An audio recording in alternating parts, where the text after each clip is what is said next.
Pelaku ditangkap setelah berupaya melarikan diri dengan melawan arus dan tertabrak dengan pengendara lain di Jalan Poros Maros, Makassar.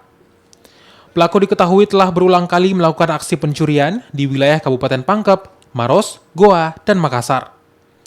Selain pelaku, petugas juga menyita senapan angin, tap mobil, uang tunai hasil curian, dan peralatan yang digunakan pelaku saat menjalankan aksinya.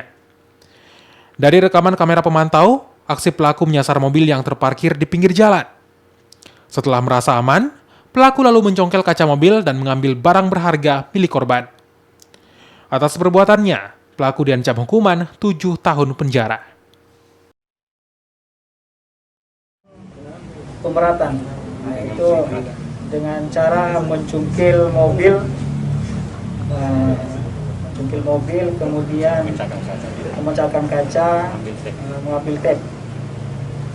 Ini kejadian di wilayah Maros 4 hari berturut-turut, mulai dari malam tahun baru sampai kemarin malam.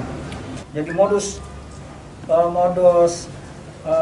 yang bersangkutan melakukan pencurian itu mobil yang parkir di pinggir jalan, ya, karena TKP-nya banyak, mulai dari Pangkep, Maros, Makassar sampai Goa.